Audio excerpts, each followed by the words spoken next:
Welcome to கலாஸ் கறிவேல். இன்றைக்கி நம்ம special என்னென்னா தேங்காய் சேர்க்காத தட்டுக்கடை தண்ணி சட்னி தான் பண்ணியிருக்கிறோம். அருமையாக இருக்கும். கட்டாயம் நீங்கள் ட்ரை பண்ணி பார்க்கணும். இட்லி, தோசை, ஆப்பம் இது கூட எல்லாம் சாப்பிட்றதுக்கு ரொம்ப நல்ல ஒரு காம்பினேஷன். சீக்கிரமாக பண்ணி முடிச்சிடலாம். வாங்க அது எப்படி பண்ணுறதுங்கிறது பார்க்கலாம். சட்னி பண்ணுறதுக்காக நான் பேன் சூடு பண்ண வச்சுருக்கிறேன். இதில் 2 டீஸ்பூன் எண்ணெய் சேர்த்துடலாம். எண்ணெய் சூடாகட்டும். இப்போ இதில் நாம் ஒரு அரை டீஸ்பூன் சீரகம் சேர்த்துடலாம். சீரகம் நல்லா பொரியட்டும். தீஞ்சு போகாமல் பார்த்துக்கோங்க. ஃப்ளேம் கம்மி பண்ணி வச்சுக்கோங்க. இது கூட ஒரு 5 பச்சை மிளகாய் இந்த மாதிரி 2ஆக கட் பண்ணி வச்சுருக்கிறேன். அதை சேர்க்குறேன். ஒரு 6 பல் பூண்டு அதையும் சேர்த்துடலாம். சேர்த்து வதக்கணும். அடுத்ததாக கறிவேப்பிலையை சேர்த்துடலாம். கறிவேப்பிலை கொஞ்சம் ஜாஸ்தியாக சேர்த்தாலும் ஒன்றும் பிரச்சனை இல்லை. டேஸ்ட்டும் நல்லாயிருக்கும், உடம்புக்கும் ரொம்ப நல்லது. நல்லா வதக்கிடலாம். பூண்டு நல்லா வதங்கணும்.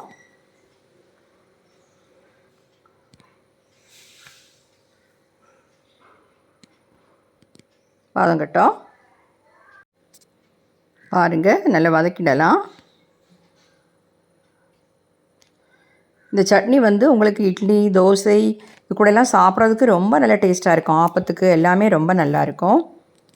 கட்டாயம் நீங்கள் ட்ரை பண்ணி பாருங்கள். டைமும் தேவையில்லை, சீக்கிரமாக பண்ணிடலாம். இது வதங்கினதும் நாம் ஒரு மிக்ஸி ஜாரில் இதை மாற்றிடலாம்.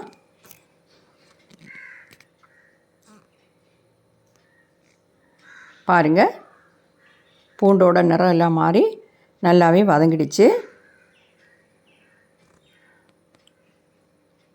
மிக்ஸி ஜாரில் மாற்றிட்டேன். பேனில் ஒரு அரை கப்பு வேர்க்கடலை. இது ரோஸ்டட் பீனட்னு வாங்கினது தான், ஆனாலும் கொஞ்சம் வறுக்கிறது நல்லது.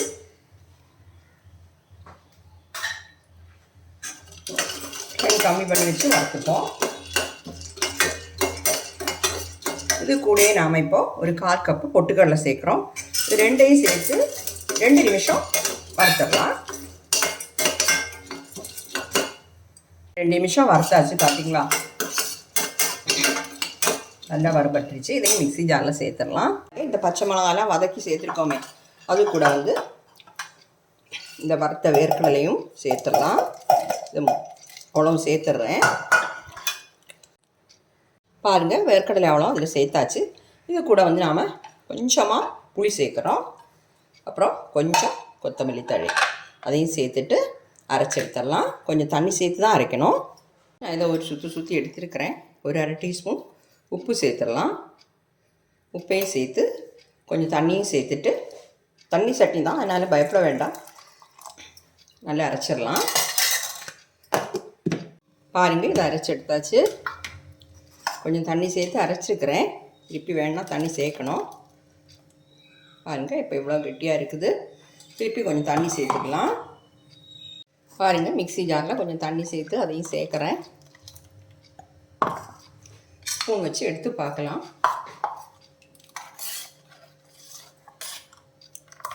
பாருங்கள், நல்ல தண்ணியாக தான் இருக்குது நம்ம தண்ணி சட்னி.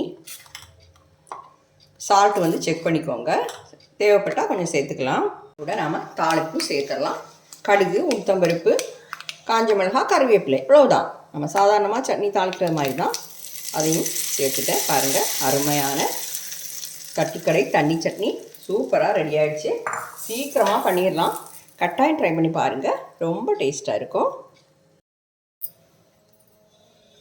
அப்போ என்னுடைய இந்த வீடியோ எல்லாருக்கும் பிடிச்சிருக்குன்னு நினைக்கிறேன். பிடிச்சிருந்தா தயவு பண்ணி என்னுடைய சேனல் இது வரைக்கும் நீங்கள் சப்ஸ்கிரைப் பண்ணலைன்னா சப்ஸ்கிரைப் பண்ணுங்கள். லைக் பண்ணவும், ஷேர் பண்ணவும், கமெண்ட் பண்ணவும் மறந்துடாதீங்க. அடுத்து நல்ல ரெசிபியுமா மீண்டும் சந்திக்கலாம். Okay, thank you.